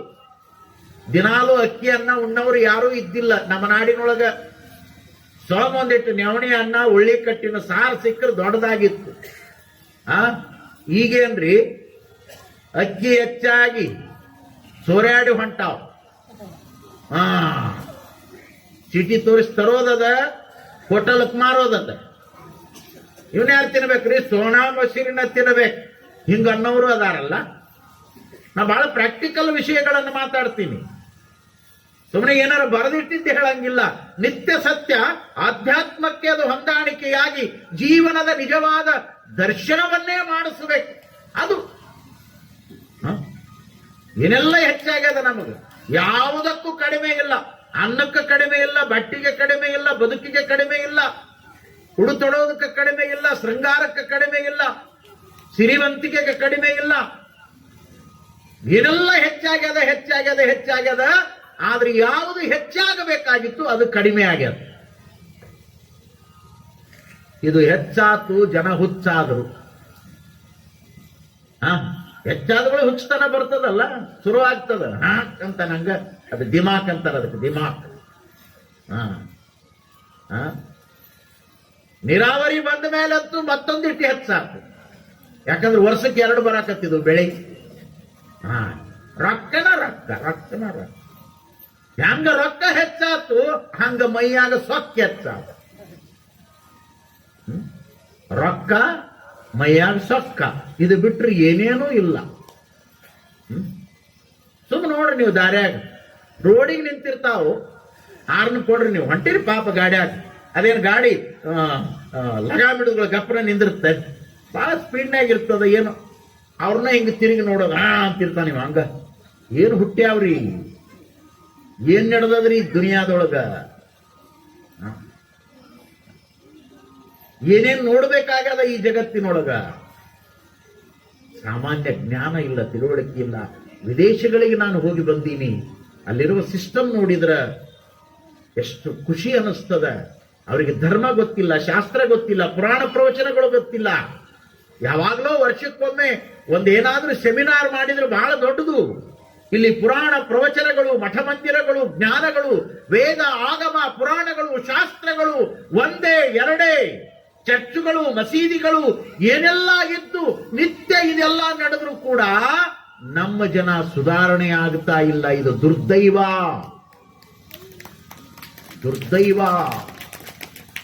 ವಿದೇಶದೊಳಗೆ ಒಂದು ಸಿಸ್ಟಮ್, ಒಂದು ಕಾನೂನು, ಒಂದು ಕಟ್ಟಳೆ. ನಾನು ಸಿಂಗಪುರಕ್ಕೆ ಕಾರ್ಯಕ್ರಮಕ್ಕೆ ಹೋದಾಗ ಪುರಾಮ ಅನ್ನುವಂಥ ಬಿಗ್ ಹೋಟೆಲ್ ಒಳಗೆ ನಮ್ಮನ್ನು ಇಳಿಸಿದ್ರು. 7 ಸ್ಟಾರ್ ಹೋಟೆಲ್, ಅದು ಬಹಳ ದೊಡ್ಡದು. ಕಾರ್ಯಕ್ರಮಕ್ಕೆ ಹೋಗಿ ರಾತ್ರಿ ನಾನು ನನ್ನ ರೂಮಿಗೆ ಬಂದಾಗ ನನಗೊಂದು ಕ್ಯೂರಿಯಾಸಿಟಿ, ಈ ದೇಶದ ಸಿಸ್ಟಮ್ ಹೆಂಗದ ನೋಡಬೇಕು ಅಂತ ಹೇಳಿ. ನನಗೆ 4ನೇ ಮಹಡಿಯೊಳಗ ರೂಮ್ ಬುಕ್ ಆಗಿತ್ತು. ನಾನು ಆ ಕೋಣೆಯೊಳಗಿದ್ದೆ. ಮಧ್ಯರಾತ್ರಿಯ ಸಮಯ. ಬಹುಶಃ ಅಲ್ಲಿ ಮಧ್ಯರಾತ್ರಿ ಆದಾಗ ಇಲ್ಲಿ ಬಹುಶಃ ಒಂದು 6-7 ಗಂಟೆಯ ವ್ಯತ್ಯಾಸ. ನಾನು ಆ ವಿಂಡೋದ ಸ್ಕ್ರೀನ್ ಅನ್ನ ಹೀಗೆ ಸರಿಸಿ ವಿಂಡೋ ಮೂಲಕ ಆ ಸಿಟಿಯನ್ನ ನೋಡ್ತಾ ನಿಂತಿದ್ದೆ. ರಾತ್ರಿ ಹೆಂಗ ನಡೀತದ ಈ ದೇಶದೊಳಗ, ಹೆಂಗ ಸಿಸ್ಟಮ್ ಇರ್ತದ. ಆಶ್ಚರ್ಯದ ಮಾತನ್ನು ಹೇಳ್ತೇನೆ, ನಾನು ಕಂಡದ್ದನ್ನು ಹೇಳ್ತೇನೆ ತಮಗೆಲ್ಲ. ಒಂದು ಸರ್ಕಲ್, ಆ ಹೋಟೆಲ್ ಪಕ್ಕದಲ್ಲಿ ದೊಡ್ಡ ಸರ್ಕಲ್. ಅಂತ ಮಧ್ಯರಾತ್ರಿಯೊಳಗ ಒಬ್ಬ ಯುವಕ ಒಂದು ವೆಹಿಕಲ್ ತಗೊಂಡು ಬರ್ತಾನೆ. ಅಲ್ಲಿ ಸಿಗ್ನಲ್ ರೆಡ್ ಲೈಟ್ ಬಿದ್ದ ತಕ್ಷಣವೇ ಮಧ್ಯರಾತ್ರಿಯೊಳಗ ಬೇರೆ ಯಾವ ವೆಹಿಕಲ್ಗಳಿಲ್ಲ, ಸಿಂಗಲ್ ವೆಹಿಕಲ್. ಅವ ಸ್ಟಾಪ್ ಮಾಡಿದ. ಮತ್ತೆ ಓಕೆ ಆದ್ಮೇಲೆ ಅಲ್ಲಿಂದ ಹೊರಟ. ಮಧ್ಯರಾತ್ರಿಯೊಳಗ ಯಾರೂ ಇಲ್ಲದೆ ಇರುವಾಗಲೂ ಕೂಡ ಆ ದೇಶದ ಜನ ಕಾನೂನನ್ನ ಪಾಲನೆ ಮಾಡ್ತಾರ. ನಮ್ಮಲ್ಲಿ ಎಲ್ಲ ಇದ್ರೂ ನಾವು ಕಾನೂನನ್ನ ಪಾಲನೆ ಮಾಡೋದಿಲ್ಲ. ಅವರು ಪೊಲೀಸರ ಇರ್ಲಿ, ವಡಿ ವಡಿ ವಡಿ ಅಂತಿರ್ತಾನ, 4 ಮಂದಿನ ಕುದಿಸ್ಕೊಂಡಿರ್ತಾನ. ಏನಾರ ಅಡ್ಡ ಬಂದಂದ್ರೆ ಪೊಲೀಸ್ಗ ಗುದ್ದಿ ಆ ಕಡೆ ಹೋಗಿ ಬಿಡೋದು ಆ ಕಡೆ. ಇದು ನಮ್ಮ ವ್ಯವಸ್ಥೆ. ಇದು ನಮ್ಮ ವ್ಯವಸ್ಥೆನೇ ಹಿಂಗದ. ಇದು ಎಂದ ಆಗೋದು ಹೇಳಿ ವಿಚಾರ ಮಾಡಿ. ಯಾಕೆ ಇದನ್ನೆಲ್ಲ ನಾನು ಕಳಕಳಿಯಿಂದ ಮಾತಾಡ್ತಾ ಇದ್ದೇನೆಂದ್ರೆ, ಇಂಥ ಸಾಮಾನ್ಯ ತಿಳುವಳಿಕೆಗಳನ್ನು ಎಂದು ತಿದ್ದಿಕೊಳ್ಳುವಂತ ಜೀವನ ನಮ್ಮಲ್ಲಿ ಆರಂಭವಾಗ್ತದೋ ಆ ಎಲ್ಲ ವ್ಯವಸ್ಥೆ ಕೊನೆಗೆ ನಮ್ಮನ್ನ ಧರ್ಮಕ್ಕೆ, ಆಧ್ಯಾತ್ಮಕ್ಕೆ ಕರ್ಕೊಂಡು ಹೋಗ್ತದೆ. ಸಣ್ಣ ಹೆಜ್ಜೆ ಇಡಾಕ ನಮಗೆ ಬರಂಗಿಲ್ಲ, ಇನ್ನು ದೊಡ್ಡ ಹೆಜ್ಜೆ ಇಡೋದು ಯಾವಾಗ? ಮಹಡಿಯನ್ನು ಏರ್ಬೇಕು ಅಂದ್ರ ಒಂದೊಂದೇ ಮೆಟ್ಟಿಲುಗಳನ್ನು ಹತ್ತಬೇಕಲ್ಲ. ಮೊದಲನೇ ಮೆಟ್ಟಿಲನ್ನ ಹತ್ತಾಕ ತಯಾರಿಲ್ಲ, ಒಮ್ಮಕ್ಕಲ ಜಿಗಿತೀನಿ ಅಂದ್ರ ಏನಾಗ್ತದೆ? ಕಾಲು ಮುರ್ಕೊಂಡು ಬಿಡೋದ. ಹಾಗಾಗಿ ಈ ಮನಸ್ಸಿನ ವಿಕಾರವನ್ನ ಕಡಿಮೆ ಮಾಡಿಕೊಳ್ಳುವ ಸಲುವಾಗಿನೇ ಜ್ಞಾನದ ನುಡಿಗಳನ್ನ ಶರಣರು ನುಡಿದಾರ. ಅವು ಕಾಲಜ್ಞಾನದ ನುಡಿಗಳಾಗಿ, ಅವು ವಚನಗಳಾಗಿ ಮಾನವರಿಗೆ ಮುದ ನೀಡ್ತಾವೆ. ಅದು ಮನಸ್ಸನ್ನ ಸರಿ ಮಾಡಿಕೊಳ್ಳುವ ಸಲುವಾಗಿ. ಒಂದು ಸೂತ್ರದ ಮಾತು ಇಲ್ಲಿ ತನಕ ಕರ್ಕೊಂಡು ಹೋತ್ ನಮ್ಮನ್ನ. ಹೆಂಗಿರ್ತದ ನೋಡ್ರಿ, ವಿಷಯ ಅನ್ನೋದು ಹಂಗಿರ್ತದ. ಅದು ಹೆತ್ತ ತಂದೆ ತಾಯಿಗಳ ಕೃಪಾ, ಗುರುವಿನ ಆಶೀರ್ವಾದ, ಅಧ್ಯಯನ ಮಾಡಿದ ಪುಣ್ಯ, ಎಲ್ಲದು ಕೂಡಿ ಇದು ಪುಂಖಾನುಪುಂಖವಾಗಿ ಹಿಂಗ ಮಾತಾಡ್ತದ 40 ವರ್ಷ ಹಿಂಗ ಮಾತಾಡ್ಕೊತ ಹೊಂಟದ. ಬಹಳ ಜನ 45 ನಿಮಿಷ ಆತಂದ್ರ ಮುಗಿತಲ್ರಿ ಅಂತ. ಇದು ಹಂಗಿಲ್ರಿ, ಇದು ಬಹಳ ವಿಚಿತ್ರ ಅದ. ಇದು ಹಂಗ ಹರಿದ ಹರಿತದ. ಅವು ಎಲ್ಲಿಂದ ಬರ್ತಾವೋ ಏನೋ. ಸಹಜ ಬಂದು ಕೂಡ್ತೀನಿ, ಗುರುಬಸವೇಶ ಅಂತ ಸ್ಮರಣೆ ಮಾಡ್ತೀನಿ, ಇಂಥ ಮಹಾತ್ಮರಿಗೆ ಶರಣ ತಿಳಿಸ್ತೀನಿ, ನಿಮ್ಮಂತವರಿಗೆ ಕೈ ಮುಗಿತೀನಿ. ಹೆತ್ತವರ ಅನುಗ್ರಹ, ಗುರುವಿನ ಕೃಪಾ ಕುಂತುಗಳೇ ಏನು ಶುರುವಾಗ್ತದ ಅದು ಗೊತ್ತೇ ಆಗಲ್ಲ. ಹಂಗ ಹರಿತದ ಜ್ಞಾನ ಗಂಗೆ. ನಿಮಗೆ ಆಶ್ಚರ್ಯದ ಮಾತು ಹೇಳ್ತೀನಿ. ನರಗುಂದದೊಳಗ ಅಲ್ಲೀಪುರದ ಮಹದೇವ ತಾತನವರ ಚರಿತ್ರೆ ಹೇಳಿದ್ದೆ ನಾನು 8 ವರ್ಷಗಳ ಹಿಂದೆ. ಕೊನೆಯ ಮಂಗಲದ ಪ್ರವಚನ ಅದು ರೆಕಾರ್ಡ್ ಆಗಿ ಹೋಯಿತು. ಏನ್ ರೆಕಾರ್ಡ್ ಅಂದ್ರ, ಸಾಯಂಕಾಲ 6 ಗಂಟೆಗೆ ಪ್ರಾರಂಭವಾದ ಪ್ರವಚನ ರಾತ್ರಿ 12 ಗಂಟೆಗೆ ಮಂಗಲ ಆಗ್ಯದ. ಬರೇ ಲಿಂಗೈಕ್ಯ ಅನ್ನುವಂತ ವಿಷಯ 6 ತಾಸು ನಡೆದ. ಇದನ್ನು ಸುಮ್ಮನೆ ನಿಮ್ಮ ಮುಂದೆ ಅಭಿಮಾನಕ್ಕಾಗಿ ಹೇಳ್ಕೊಳ್ತಾ ಇಲ್ಲ ನಾನು. ಅದು ಸಹಜ ಗುರುವಿನ ಕೃಪೆ ಇರ್ತದ. ಟಾಕ್ಯಾಗ ನೀರಿದ್ರೆ ನಳದಾಗ ನೀರು ಬರ್ತಾವ್ರಿ. ಟಾಕ್ಯಾಗ ನೀರಿಲ್ಲ, ನಳ ತಿರುತ್ತೀರಿ ಬರ್ತಾವೆ ಅಲ್ಲಿ ಅಂತ. ಅಲ್ಲಿ ನೀರಿದ್ರೆ ಇಲ್ಲಿ ಬರ್ತದ. ಅದಕ್ಕೆ ಸಾಧನ ಬೇಕಾಗ್ತದ, ಗುರು ಕೃಪಾ ಅನ್ನೋದು ಬೇಕಾಗ್ತದ. ಏನು ಚಂದ ಸಾಗ್ತದ ಅಂದ್ರ ಅದಕ್ಕೆ ಮಿತಿನ ಇಲ್ಲ. ಅದು ಎಲ್ಲಿ ಕರ್ಕೊಂಡು ಹೋಗ್ತದ ಗೊತ್ತಿಲ್ಲ. ಆದ್ರ ಸೂತ್ರ ತಪ್ಪೋದಿಲ್ಲ, ವಿಚಾರ ತಪ್ಪೋದಿಲ್ಲ. ಅಲ್ಲಿ ಏನಿರ್ತದ ಅದು ಅಲ್ಲಿಗೆ ಬಂದು ನಿಲ್ಲಬೇಕು. ನೋಡಿ, ಮನಸ್ಸು ಯತಿಯನ್ನೂ ಮಾಡ್ತದ, ಮನಸ್ಸು ಕೋತಿಯನ್ನು ಮಾಡ್ತದೆ. ಇಲ್ಲಿ ಶುರುವಾಗಿತ್ತಲ್ಲ, ಅನ್ನಂಗಿಲ್ಲ ಕೋತಿ ಅನ್ನಂಗಿಲ್ಲ. ಮಾಡಬಾರ್ದು. ಮಾಡಿದ್ರೆ ಇರುವಿ ಮನೆ ಕಟ್ಕೊಂಡದ, ಗೂಡು ಕಟ್ಕೊಂಡದ. ಮನುಷ್ಯನು ಕೂಡ ಮನೆಯನ್ನ ಕಟ್ಕೋಬೇಕು. ಆದ್ರ ಈ ಜಗತ್ತಿನೊಳಗ ಮನೆಯನ್ನ ಕಟ್ಟಿಕೊಳ್ಳದೇ ಇರುವಂತ ಒಂದು ವಿಶಿಷ್ಟವಾದ ಪ್ರಾಣಿ ಅದ. ಆ ಪ್ರಾಣಿ ಯಾವುದು ಅಂದ್ರೆ ಮಂಗ. ಅದ ಮನಿ ಕಟ್ಟಿಲ್ರಿ, ಇದ್ದ ಮನಿ ಚಂದಿರಾಕ್ ಬಿಟ್ಟಿಲ್ರಿ. ಏನ್ರಿ ಮಂಗೆ ಎಲ್ಲಾರು ಮನಿ ಕಟ್ಟಿದ್ ನೋಡಿರಿ ಯವ್ವ? ಇಲ್ಲ, ಕಟ್ಟೇ ಇಲ್ಲ. ಅದು ಗಿಡದಾಗೆ ಜಿಗದಾಡ್ತಿರ್ತದ. ಅವು ಪಾಪ ಸಣ್ಣ ಸಣ್ಣ ಗುಬ್ಬಿಗಳು ಗೂಡು ಕಟ್ಟಿರ್ತಾವ. ಇರಾಕ್ ಗೂಡು ಕಟ್ಟಿರ್ತ. ಇದು ಟೊಂಗಿ ಹಿಡಿದು ಅಳಿಗಾಡಿಸಿ ಇದ್ದು ಗೂಡು ಕೆಡಿಸಿ ಅದು ಇದ್ದದ್ದನ್ನೆಲ್ಲ ಕೆಳಗ ಇದು ಮಾಡಿ ಅವು ಬರ್ಲಾರ್ದಂಗ ಮಾಡಿ ಗದ್ಲ ಅಡವಿ ಆಗಿದ್ರು. ಇನ್ನು ಊರಾಗ ಬಂದು ಅಂದ್ರು ಮುಗಿದು ಹೊತ್ತು ಮನಿ ಒಕ್ಕಾಡಿ ಬೆಳಕಂಡಾಗಾಸಿ ಒಳಗೆ ಹಿಡಿದು ಅವು ಇಟ್ಟಿದ್ದೆಲ್ಲ ತಿಂದು ಗದ್ಲ ಮಾಡಿ ಕೆಡಿಸಿ. ಏನ್ರಿ, ಒಂದ ಮನೆ ಕಟ್ಟದೆ ಇರುವಂತ ಪ್ರಾಣಿ ಮಂಗ್ಯ ಅದ. ಚಂದಿದ್ದ ಮನೆ ಇರಾಕ ಬಿಡಂಗಿಲ್ಲ. ಹಂಗ ಮಂಗ್ಯಾನ ಗುಣ ಮನುಷ್ಯರೊಳಗೂ ಒಂದಿಟ್ಟು ಉಳ್ದಾವ್. ಯಾಕ? ಡಾರ್ವಿನ್ ಹೇಳ್ತಾನಲ್ಲ, ಮಂಗನಿಂದ ಮಾನವ. ಪ್ರೈಮರಿ ಓದ ಮುಂದನ ಕಲ್ಸ್ಯಾರ. ಹೇಳ್ಯಾರಿಲ್ರಿ? ಮಂಗನಿಂದ ಮಾನವ. ಮಂಗನಿಂದ ನೀನು ಆಗಿದಿ. ಆ ಮಂಗ್ಯಾಕ ಬಾಲ ಅದ, ಈ ಮಂಗ್ಯಾಗಳಿಗೆ ಬಾಲ ಇಲ್ಲ. ಆದ್ರ ಅದು ಮನಿ ಕೆಡಿಸ್ತದ, ಇವು ಮನಿ ಕೆಡಿಸ್ತಾವ. ಇಲ್ಲ ಮನಸ್ಸು ಕೆಡಿಸ್ತಾವ, ಇಲ್ಲ ಊರು ಕೆಡಿಸ್ತಾವ, ಇಲ್ಲ ಸಮಾಜ ಕೆಡಿಸ್ತಾವ, ಇಲ್ಲ ತಾವರ ಕೆಟ್ಟ ಹಾಳಾಗಿ ಹೋಗ. ಹೌದಲ್ರಿ? ಹಾಗಾಗಿ ನಮ್ಮ ಕೊಡೇಕಲ್ಲದವರು ಈ ಮನವನ್ನ ತಿದ್ದುವ ಸಲುವಾಗಿ ಮನಕ್ಕೆ ಯತಿಯ ಪಟ್ಟವನ್ನ ಕೊಟ್ಟು ಆತ್ಮತತ್ವದ ಅರಿವನ್ನ ಮಾಡಿ, ಬಯಲು ತತ್ವವೇ ನಿನ್ನ ಬದುಕು, ನೀನು ಒಂದು ದಿನ ಬಯಲಿಗೆ ಬಯಲಾಗಬೇಕು, ನಿನ್ನೊಳಗಿರುವುದು ಬಯಲು ತತ್ವ.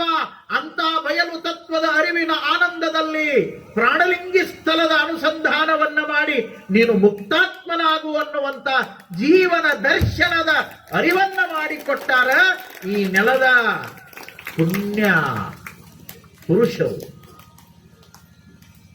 ಅಂತವರ ಮಾತಿನ ಸೂತ್ರವನ್ನಿಟ್ಕೊಂಡು ನಾವು ಕೇಳಾಕತ್ತೀವಿ. ಇದು ಕೂಡಲ ಸಂಗಮ ಅದ, ಇದು ತನು ಅದ, ಇದು ಮನ ಅದ, ಇದು ಆತ್ಮ ಅದ. ತನುವಿಗೆ ಅನ್ನವನ್ನು ಕೊಡಬೇಕು, ಮನಕ್ಕೇನು ಕೊಡಬೇಕು, ಆತ್ಮಕ್ಕೇನು ಕೊಡಬೇಕು, ಯಾತಕ್ಕಾಗಿ ಕೊಡಬೇಕು, ಕೊಡೋದ್ರಿಂದ ಏನಾಗ್ತದ, ಕೊಡದೇ ಇದ್ರೆ ಏನಾಗ್ತದ, ಕೊಟ್ಟ ಮೇಲೆ ಏನು ಸಿಗ್ತದ ಅನ್ನುವಂತ ಮಾತುಗಳನ್ನ ಮತ್ತೆ